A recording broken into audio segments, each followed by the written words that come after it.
Subscribe sekarang channel YouTube Novelas Kadina. Gratis. Bab 5556. Memikirkan hal ini, Duncan memutuskan untuk memberi keluargaan beberapa tip, jadi dia membuat analisis serius dan berkata, "Kalian semua memiliki lebih banyak pengalaman dalam manajemen bisnis daripada saya. Saya yakin Anda pasti sangat jelas tentang naik turun semacam ini. Hal itu tidak mungkin terjadi di perusahaan atau unit manapun, tidak peduli seberapa kohesifnya tim lama ini. Tidak mungkin semua orang dari atas sampai bawah bisa bersatu menjadi satu. Apalagi di panti asuhan, bahkan di dalam tentara yang terlatih dengan baik, pasti akan ada pembelot dan pengkhianat. Tapi seperti yang dikatakan TC, tim ini pergi secara kolektif tahun lalu tanpa meninggalkan petunjuk apapun. Dan jika Anda memikirkannya secara mendalam, Anda dapat menemukan bahwa disiplin organisasi tim ini sangat kuat. Mungkin saja sudah mencapai standar tim paramiliter, tapi mustahil untuk memoles tim seperti ini tanpa melatihnya dalam waktu lama.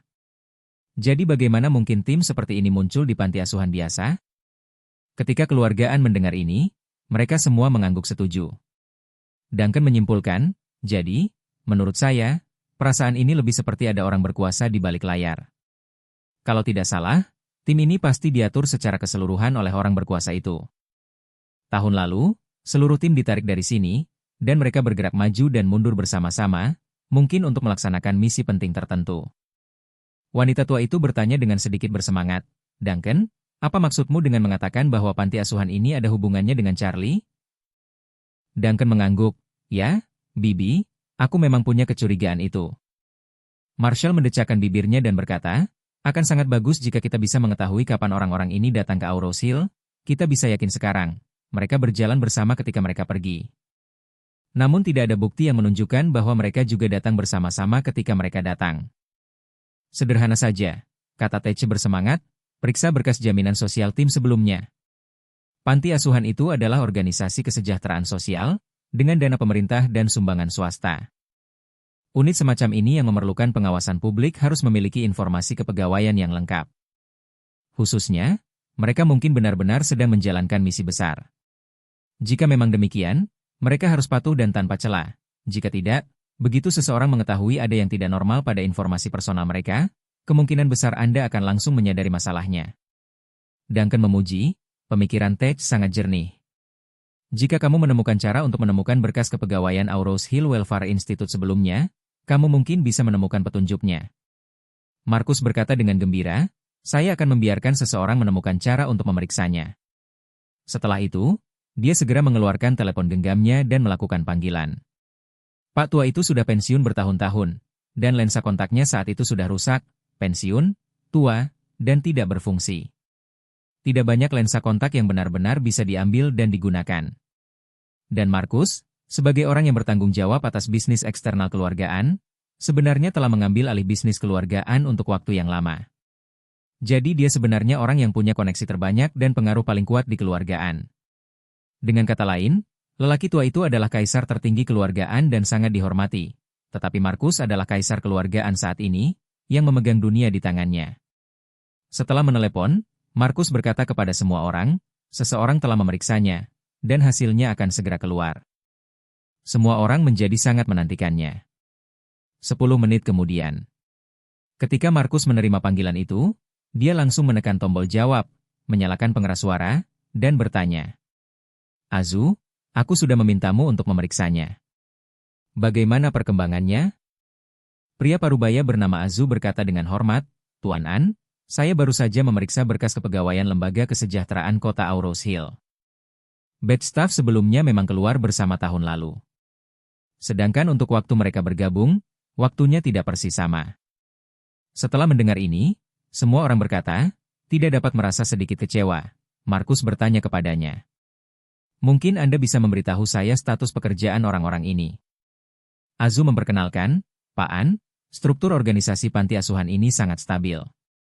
Mereka terdiri dari dekan, guru, bibi, koki, dan petugas kebersihan. Totalnya ada 16 orang. Di antara 16 orang ini, yang bekerja paling singkat adalah yang sudah hampir 20 tahun. Dan sejujurnya, saya belum pernah melihat tim yang begitu stabil. Selama 20 tahun, tidak ada yang bertambah, dan tidak ada yang berkurang."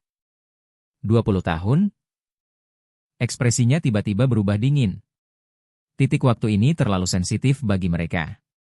Karena Margaret, gadis manis dari surga, dan suaminya Changing meninggal di Aurous Hill 20 tahun yang lalu. Dan putra satu-satunya mereka, Charlie, juga menghilang 20 tahun yang lalu. Semua orang merasa bahwa mereka telah menyentuh dunia dengan mata tertutup selama 20 tahun, dan kali ini tampaknya mereka telah memahami sesuatu. Putra tertua, Marshall, berkata dengan tidak sabar. Ceritakan secara rinci kapan ke-16 orang ini bergabung dengan pekerjaan ini. Sang leluhur dengan cepat berkata, dari ke-16 orang itu, 14 orang berasal dari akhir musim dingin 20 tahun yang lalu. Selain 15 orang tersebut, dekan terakhir mereka bergabung pada musim gugur dan November 20 tahun yang lalu. Mereka yang bergabung pada bulan Februari akan berusia 20 tahun dalam 3 bulan. Ekspresi Nyonya Tuaan tampak ngeri. Dia berteriak hampir seketika. Tersedak isak tangis, Margaret dan Changing datang ke Aurous Hill dari Eastcliff pada bulan Maret 20 tahun yang lalu. Dan kecelakaan mereka terjadi pada akhir Oktober. Charlie juga menghilang pada akhir Oktober. Orang tua Nicholas berdiri dengan gembira, dan berkata dengan tidak jelas, ini pasti rencana Changing. Dia selalu pandai mengambil tindakan pencegahan. Ke-14 orang itu datang lebih awal daripada dia dan Margaret, yang membuktikan bahwa dia sudah mulai menetap di Aurous Hill sebelum pergi. Saat dia mengatakan itu, nadanya menjadi lebih bersemangat, dan dia berkata dengan suara gemetar, dia pasti tahu bahwa dia dan Margaret datang ke Aurous Hill untuk berada dalam bahaya. Jadi dia menempatkan orang-orangnya di panti asuhan terlebih dahulu. Setelah dia dan Margaret mengalami kecelakaan, pihak lain pasti sudah berlatih terlebih dahulu. Tahukah kamu?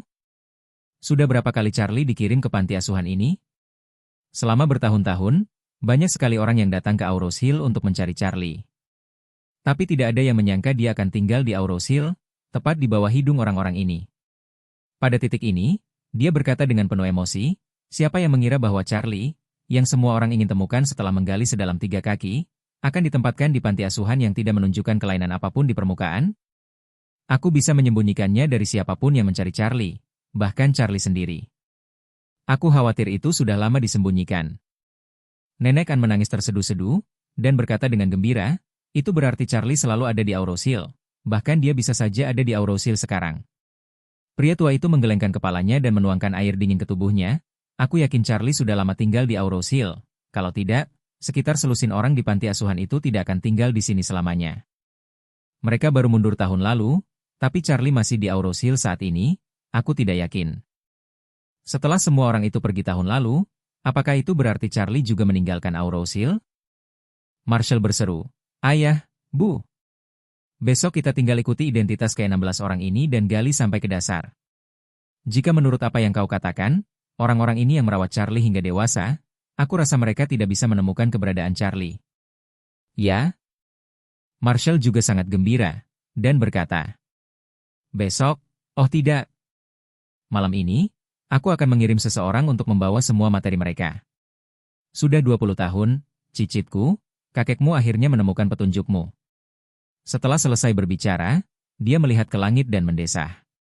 Margaret, Changing, jalan belakang yang kalian tinggalkan untuk Charlie 20 tahun lalu. Meskipun kalian tidak membaginya denganku, seberapa besar ketidakpercayaan kalian padaku di hati kalian? Tepat saat Nicholas tua mendesah, terdengar seruan dari luar jendela. Ada pembunuh. Lindungi wanita tua itu. Begitu suara itu selesai berbicara, terdengarlah suara desingan pedang yang jelas dan menyenangkan di sekitar villa. Tiba-tiba, banyak orang berteriak pada saat yang sama, dan bau darah menyelimuti seluruh villa dari semua sisi. Jantung Duncan berdebar kencang, dan dia terkejut, musuh tangguh yang diperingatkan Tuan Wade benar-benar datang. Bab 5557. Saat ini, halaman di sekitar villa itu sudah menjadi tempat api penyucian. Jermo memegang pedang kayu yang panjangnya kurang dari 30 cm. Tetapi bilah pisau tak kasat mata itu panjangnya hampir 2 meter. Inilah senjata ajaib yang dipercayakan Tuhan kepadanya untuk sementara. Meskipun pedang kayu itu terlihat pendek, kecil, dan biasa saja. Sebenarnya itu seperti lightsaber di Star Wars, dengan jarak mematikan yang luar biasa. Logika pengaturan lightsaber dalam film ini adalah gagangnya melepaskan plasma untuk membentuk ujung pedang. Dan pedang kayu Jermo sebenarnya lebih baik. Ia dapat berubah menjadi ujung pedang dengan aura, dan ujung pedang itu bahkan dapat dikendalikan olehnya sesuai keinginannya. Beberapa pengawal mencoba mengepungnya, tetapi Jermo hanya memegang pedang dengan satu tangan dan mengguncang udara. Dan energi pedang yang terdengar, namun tak terlihat melesat ke udara, berlari menuju pengawal depan. Saat dia berjarak 1 meter dari Jermo, pedang tak kasat mata telah menembus dadanya. Dengan jentikan pergelangan tangan Jermo, energi pedang yang menusuk dada lawan tiba-tiba memotong luka lawan. Darah dan organ dalam berhamburan tak terkendali, dan pengawalnya pun meninggal secara tiba-tiba. Pengawal lainnya ketakutan setengah mati. Mereka belum pernah melihat metode serangan yang begitu aneh. Pedang kayu pendek Jermo yang tidak mencolok jelas masih berada pada jarak tertentu dari temannya. Namun dada temannya tertusuk dalam sekejap. Dan bahkan tertusuk ombak. Kekuatan tak terlihat itu merobek lubang besar. Adegan berdarah ini langsung membuat mereka ketakutan, dan naluri bertahan hidup mereka membuat mereka secara tidak sadar berhenti dan ingin mundur. Tetapi, di depan Jermo, bagaimana mereka bisa datang dan pergi dengan bebas?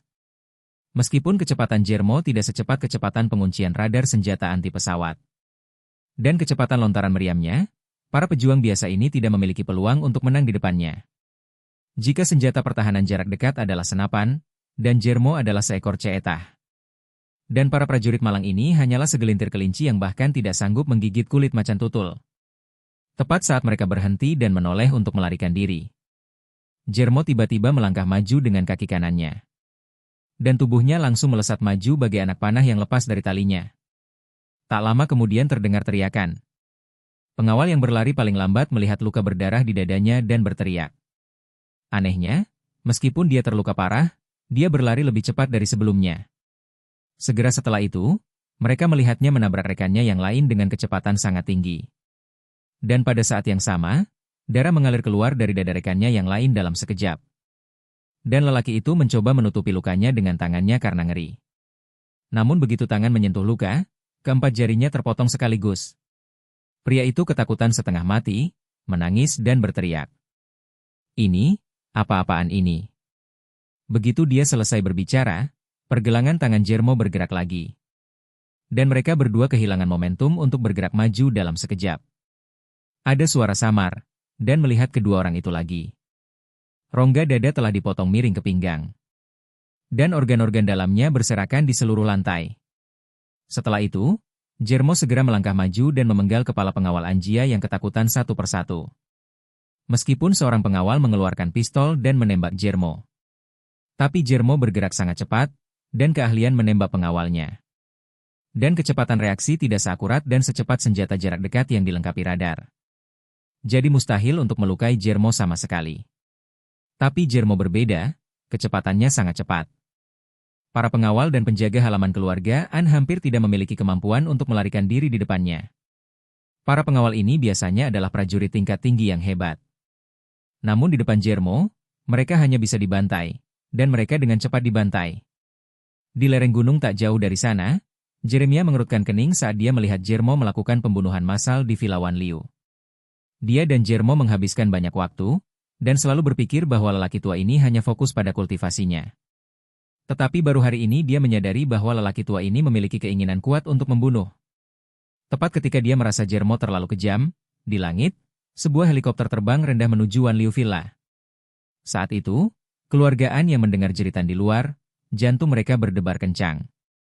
Mereka juga tidak menyangka bahwa keluarga mereka baru saja mengalami krisis hampir punah di New York beberapa waktu lalu. Dan pihak lain mengejar mereka ke Cina begitu cepat. Paman ketiga Charlie, Martel, berkata dengan gugup, "Ayah, Ibu. Aku khawatir kali ini akan ada banyak kesialan. Kalian berdua, masuklah lewat pintu belakang dulu." Marshall pun bereaksi dan berkata cepat, "Baik, Ayah. Kamu dan Ibu pergi dulu, kami di sini saja dan menonton." Pak Tua Nicholas mendengus dingin, "Pergi? Kita mau kemana? Siapapun yang datang, tujuannya adalah keluarga kita dan tidak ada satupun dari kita yang bisa melarikan diri." Setelah itu, dia menatap Duncan dan berkata, "Duncan, ini masalah yang harus kita selesaikan. Aku sudah melibatkanmu sekali terakhir kali, dan kali ini aku tidak boleh membiarkanmu terlibat lagi.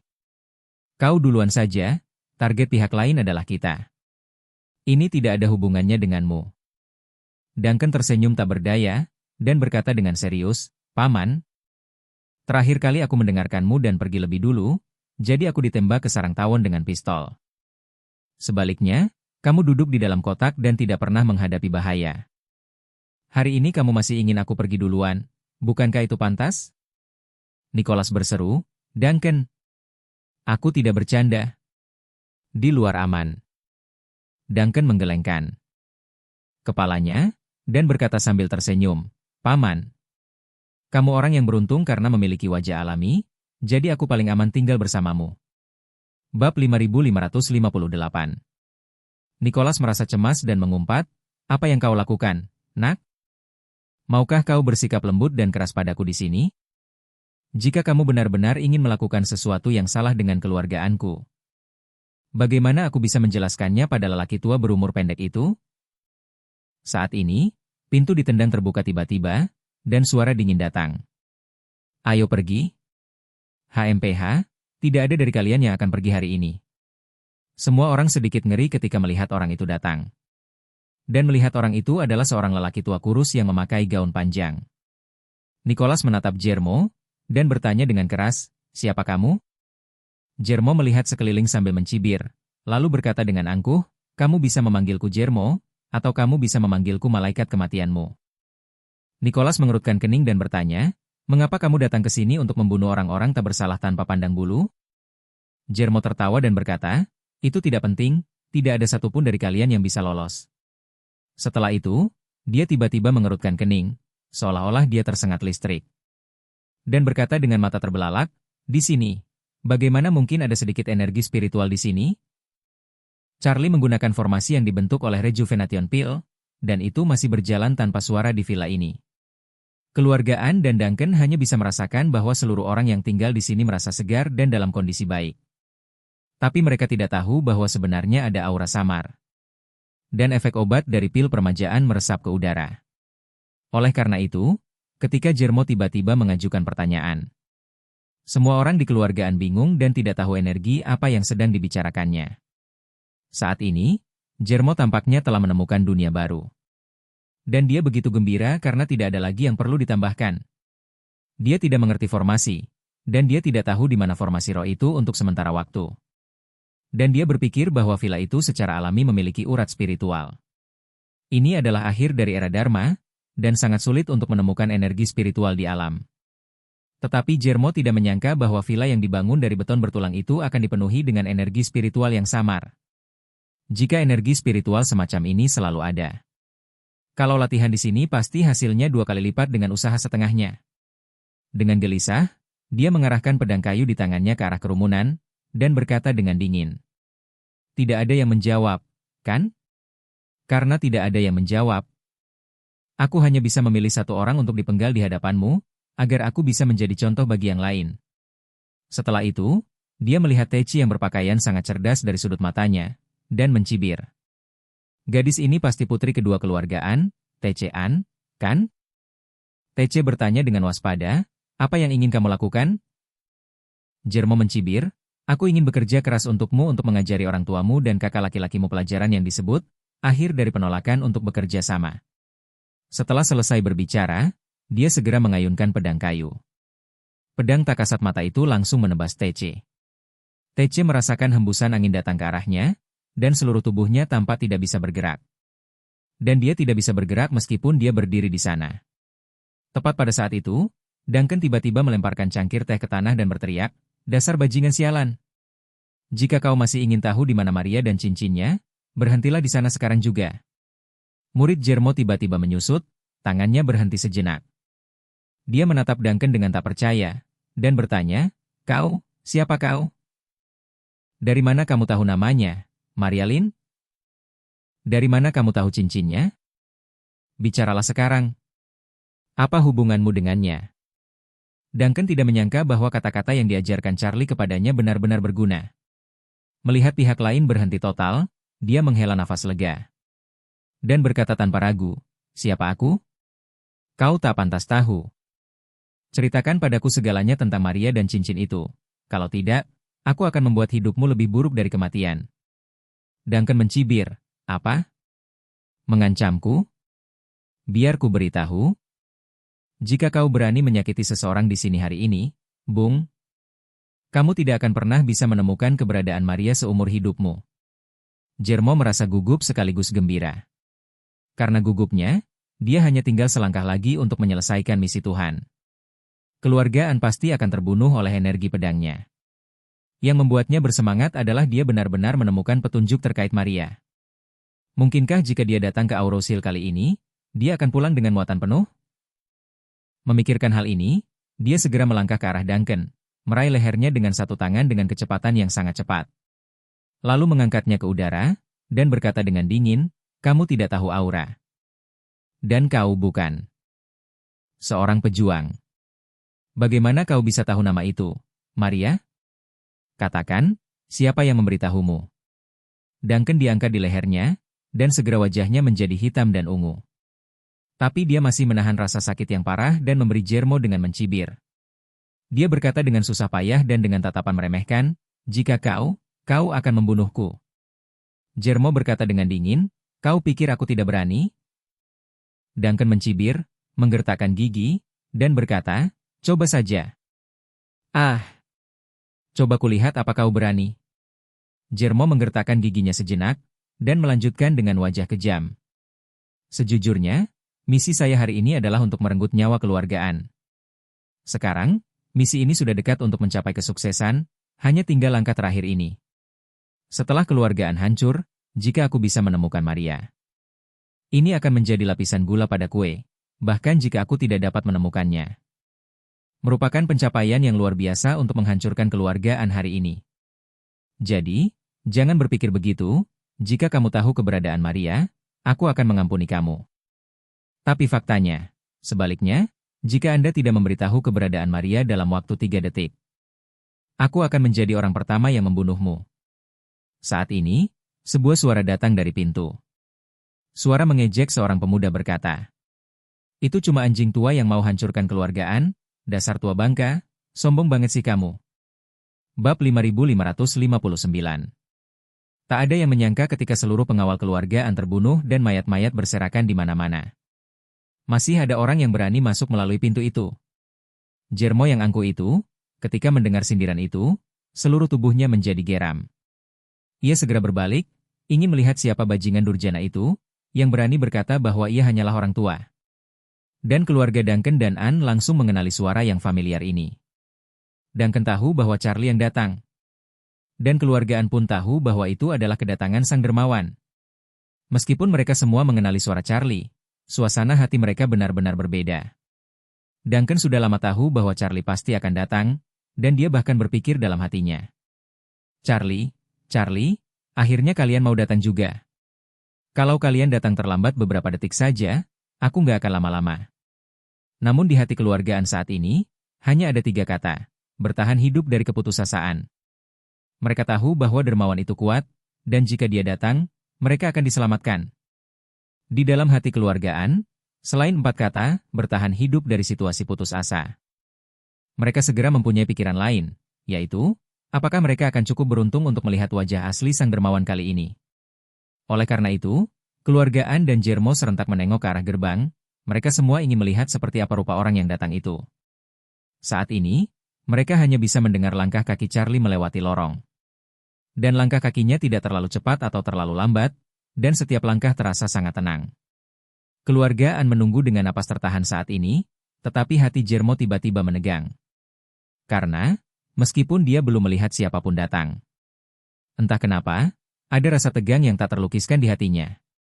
Mengikuti suara langkah kaki, Charlie, berpakaian hitam, berjalan masuk dari ujung pintu masuk. Charlie hari ini tidak mematikan lampu atau menutupi wajahnya. Ketika dia muncul di hadapan keluargaan dan Jermo dalam wujud aslinya, mereka semua terkesiap, dan mata semua orang terbelalak ngeri. Jermo tidak percaya apa yang dilihatnya, dia berkata dengan terkejut, "Changing Wade? Kamu masih hidup?" Nenek dari keluarga tak kuasa menahan diri untuk berteriak, "Changing? Apa itu benar-benar Changing?" Orang tua itu kebingungan, seluruh otaknya seperti mengalami korsleting. Dan tanpa sadar ia berkata, "Dermawan kita sebenarnya Changing? Ini? Bagaimana mungkin? Dia sudah..." Tidak heran keluargaan tidak mengenali Charlie. Di satu sisi, Charlie dan ayahnya memang sangat mirip dalam penampilan. Dan bagi keluargaan, Changing yang mereka kenal adalah Changing yang berusia 20-an hingga awal 30-an. Jadi Changing meninggalkan mereka sebelum kematiannya sebuah kenangan, tidak peduli bentuk tubuh, penampilan, atau usia, yang hampir sama dengan Charlie saat ini. Di sisi lain, Charlie menghilang ketika dia berusia 8 tahun. Dan penampilannya pada waktu itu hanya sedikit mirip dengan sekarang. Mereka tidak tahu seperti apa rupa Charlie jika dia hidup sampai hari ini. Oleh karena itu, reaksi naluriah mereka adalah setiap orang menganggapnya sebagai Changing yang sedang kesurupan. Saat ini, Charlie berdiri di depan semua orang dengan kepala terangkat tinggi, dan berkata dengan keras, "Aku bukan Changing. Aku putranya." "Charlie? Apa?" Semua orang tercengang pada saat ini. Perkataan Charlie bagaikan guntur yang mengguncang Aurose Hill 2 hari lalu dan meledak langsung di benak mereka. Wanita tua itu langsung menangis, menatap Charlie, dan berteriak, "Charlie? Apa kau Charlie Wade? Apa kau benar-benar Charlie Wade?" Orang tua itu tidak dapat menahan tangisnya, pandangannya benar-benar kabur dan terganggu.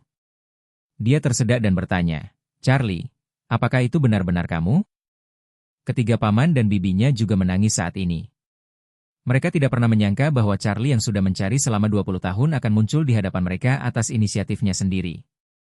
Dan mereka tidak menyangka bahwa Charlie, yang telah mereka cari selama 20 tahun, sebenarnya adalah dermawan yang menyelamatkan nyawa keluargaan beberapa waktu lalu.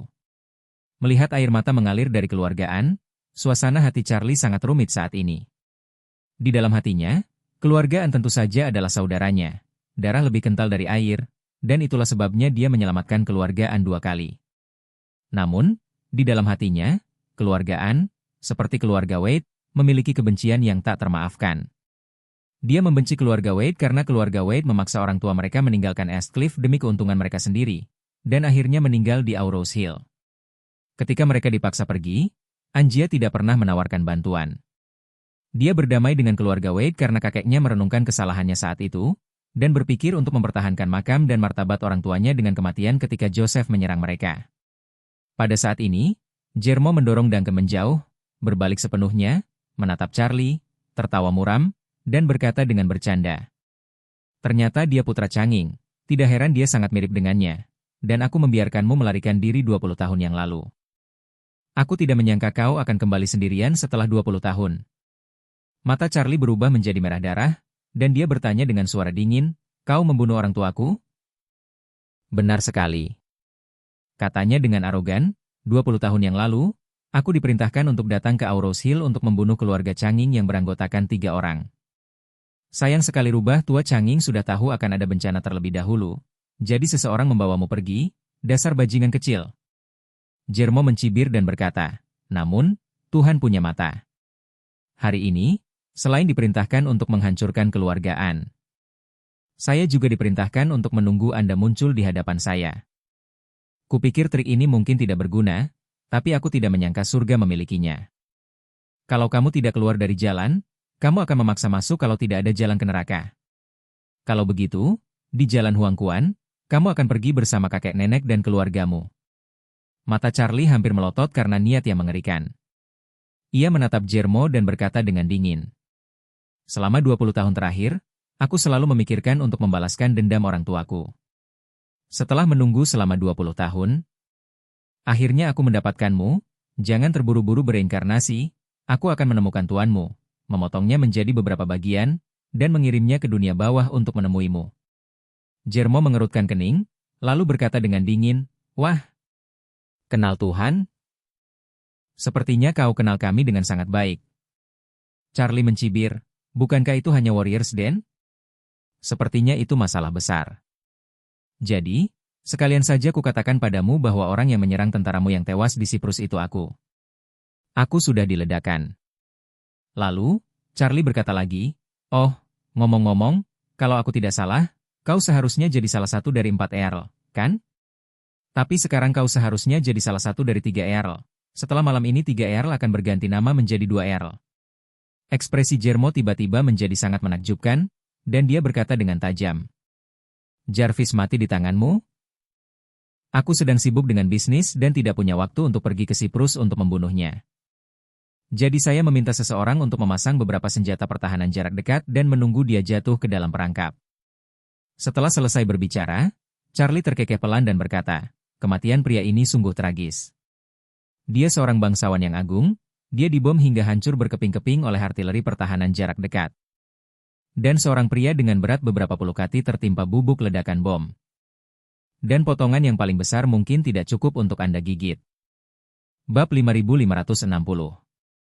Jermo dengan wajah muram berkata dingin, anakku, ternyata kau selalu melawan kami. Kalau begitu, kaulah yang menyelamatkan keluargaan di New York, kan? Charlie menatapnya, lalu menatap keluargaan dan berkata dengan tenang, benar, ini aku. Jermo teringat apa yang dikatakan Duncan tadi, dan bertanya pada Charlie, jadi, kaulah yang menyelamatkan Maria di Eropa Utara? Ya.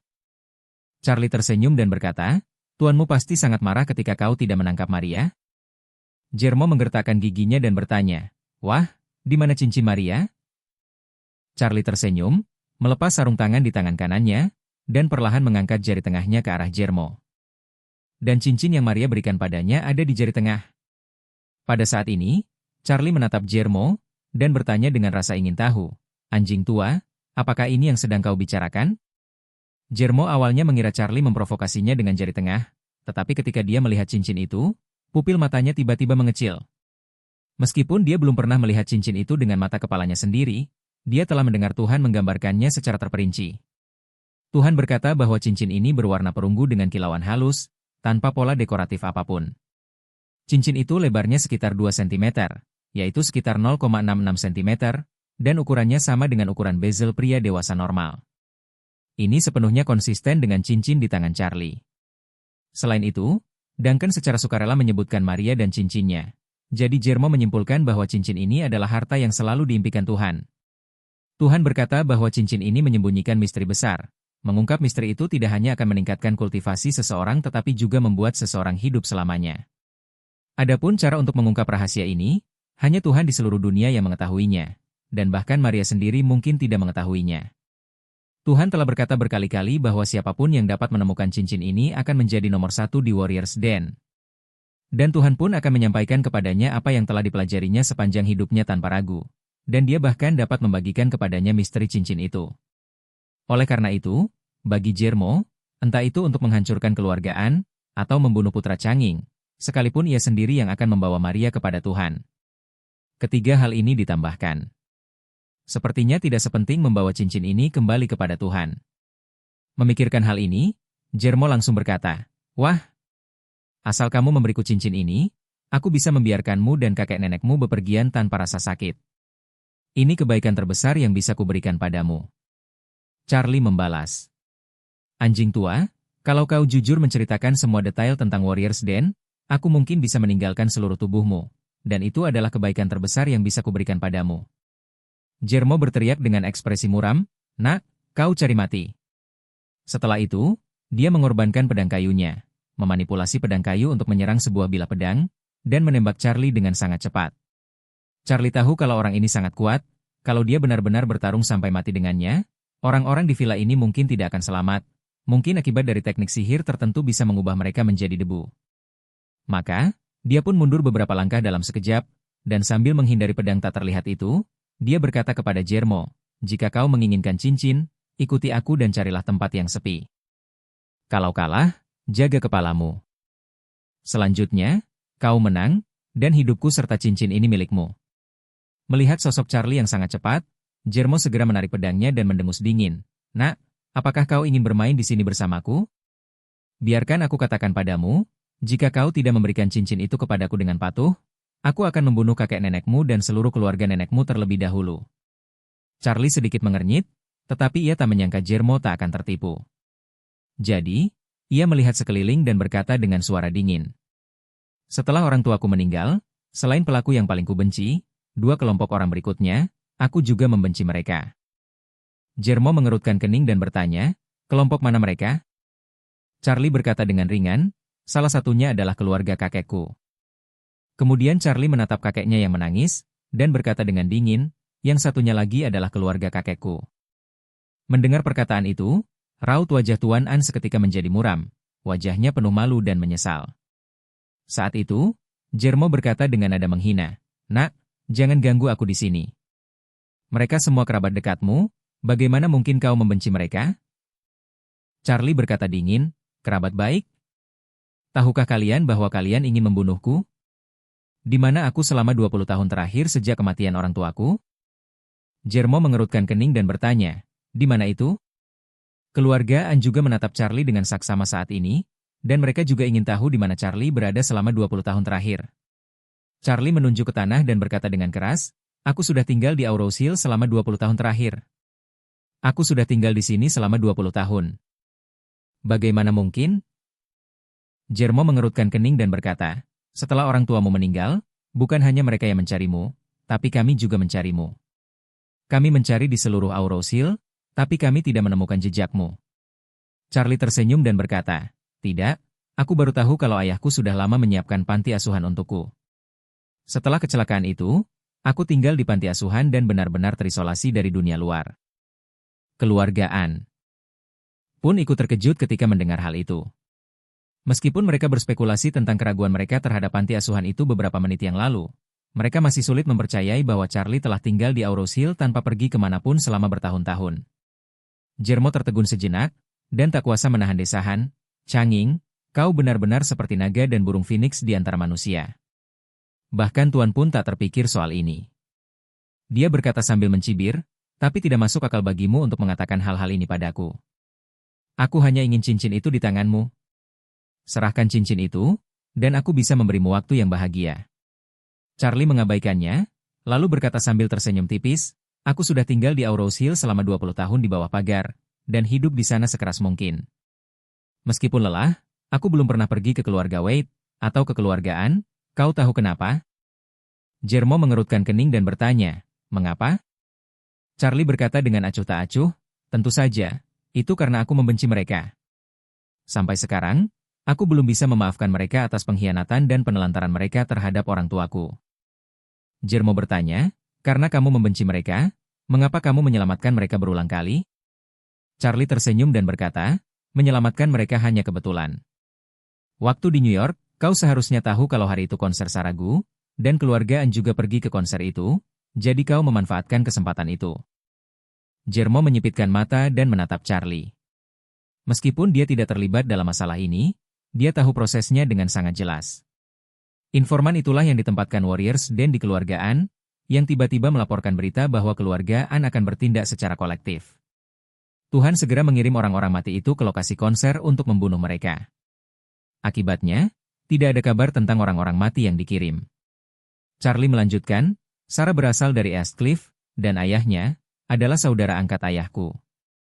Jadi, aku membuat kontrak pernikahan dengannya saat aku masih muda. Sebenarnya, dia adalah tunangan yang diatur oleh orang tuaku sebelum mereka meninggal. Alasan saya muncul di sana hari itu adalah karena saya juga pergi untuk mendukung Sarah hari itu, dan kebetulan saya duduk di sebelah keluargaan. Bukan berarti aku bertindak untuk menyelamatkan mereka, lebih tepatnya aku bertindak untuk menangkap orang-orang yang mati itu." "Bagaimana aku bisa tahu informasi spesifik tentang orang-orang yang mati itu?"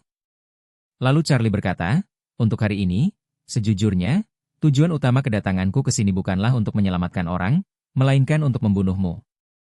Mata Jermo membeku. "Bunuh aku? Terserah kau."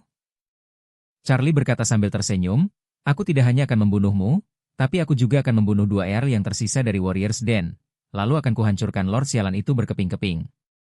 Dan kau hanyalah sayuran kecil di jalan balas dendamku." Jermo mencibir sinis, "Kalau begitu, tunggu sampai aku membunuh keluarga kakek dan nenekmu, baru aku akan bertanding denganmu." Charlie mencibir dan berkata, "Kalau kamu mau ikut, ikut sekarang. Kalau tidak, aku yang pergi dulu." Lalu Charlie berkata lagi, "Oh, ngomong-ngomong, aku sudah mencatat penampilanmu hari ini. Kalau kamu ingin menemukanku nanti, aku khawatir itu tidak akan semudah itu. Atau aku akan mencarimu nanti. Kamu bisa putuskan sendiri mau ikut atau tidak." Setelah selesai berbicara, Charlie segera berbalik dan berlari keluar dengan kecepatan tinggi tanpa menoleh ke belakang. Dia tidak bertaruh apakah Jermo akan mengejarnya tanpa ragu-ragu, tetapi dia tahu dan benar-benar yakin bahwa Jermo akan segera mengejarnya tanpa ragu-ragu. Alasan mengapa dia begitu percaya diri adalah karena ketika Charlie menghindari pedangnya tadi, dia sengaja membiarkannya melihat kemampuannya yang sangat cepat. Dan Charlie percaya bahwa pria ini juga harus memahami bahwa dengan kekuatannya, tidak mudah untuk mengejarnya. Kalau kamu tidak membuang waktu setengah detik pun, kamu mungkin masih punya peluang 50% untuk mengejar dengan sekuat tenaga. Tapi kalau kamu lengah, meski kamu hanya menunda sedetik saja, mustahil untuk mengejar. Dan dia ingin membunuh banyak orang, tetapi itu tidak semudah itu. Bahkan jika keluarga An tidak memiliki kekuatan seperti ayam, akan membutuhkan waktu baginya untuk mengaktifkan senjata ajaib untuk melemparkannya. Dan butuh setidaknya 10 detik untuk mengaktifkannya dan membunuh seorang kenalan, jadi dia harus sangat jelas. Boleh pilih salah satu. Seperti yang diduga, Charlie tidak menduganya. Saat dia bergegas keluar, Jermo tidak ragu sedikit pun, dan langsung mengejarnya. Baginya, hidup mati keluarga An tidaklah penting di depan ring itu. Terlebih lagi, dia merasa keluarga An tidak punya apa-apa lagi untuk dilakukan, jadi dia mengejar Charlie untuk membunuhnya, dan mengambil cincin itu. Mereka tidak bisa melarikan diri terlalu jauh. Lagi pula, keluarga An tidak punya siapa-siapa untuk melindungi mereka. Setelah membunuh Charlie, ia bisa kembali ke villa dan membunuh seluruh keluarga An. Dengan cara itu, dia tidak hanya mendapatkan cincin itu, tetapi dia juga bisa membunuh keluarga An dan Charlie, yang setara dengan menyelesaikan 3 tugas yang diberikan oleh Tuhan sekaligus. Namun, jika dia benar-benar membiarkan Charlie kabur, itu akan menjadi kerugian besar. Dia tidak hanya mengungkap identitasnya, tetapi juga kehilangan kesempatan besar untuk mendapatkan cincin itu. Jadi dia tidak perlu berpikir untuk mengejar atau tidak mengejar. Dan dia tidak perlu khawatir apakah Charlie bertindak untuk mengalihkan harimau itu dari gunung karena dia tahu bahwa mengejarnya dengan sekuat tenaga adalah satu-satunya pilihannya.